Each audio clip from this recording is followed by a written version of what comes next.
Okay, now we will start with the fourth exercise. Before I start, I want to say that I created a collection of the exercises that I'm going to solve. So I will leave a link to this collection down below in the description if you want to practice with me. Maybe try to solve before I solve. Then if you got stuck or something needs some explanation on how to do it, then you can watch my videos. We will do this one, the fourth one, which is about removing exclamation marks. Like, read the instructions and just go straight to solve the problem. Write a function that remove exclamation mark, which remove all exclamation marks from the given string, obviously. Yeah. To begin with, we have first to define a variable that going to save the final result.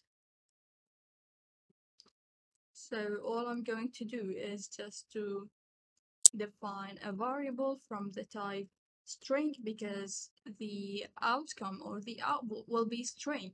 So of course I'm going to call this variable results.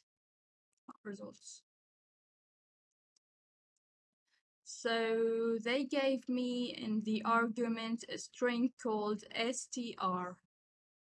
So what I have to do is to create a loop that rotates through the string and find out if there's an exclamation mark to remove it.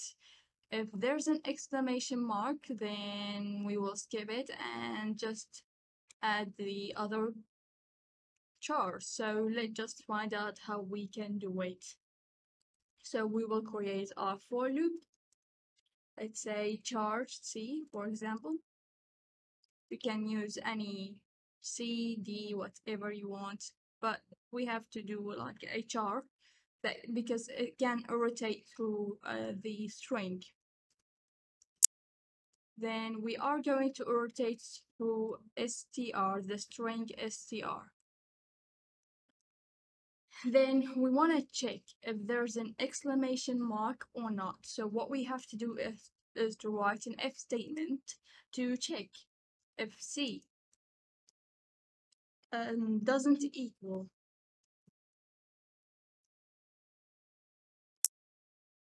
an exclamation mark,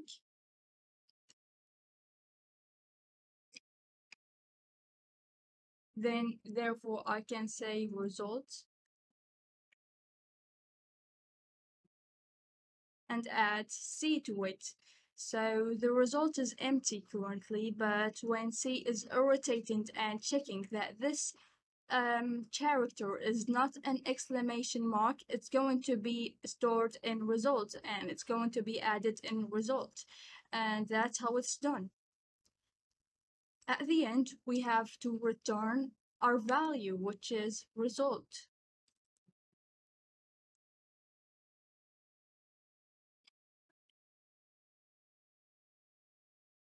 Don't forget the semicolon so we don't get any mistakes. So let's just now test our program. Yes, it worked. You've passed all the tests. And then let's attempt it to make sure that we've done everything in a correct way. And here we go. Then you just do a submit and wishing you an enjoyable time with this coding challenge. I hope you've enjoyed it.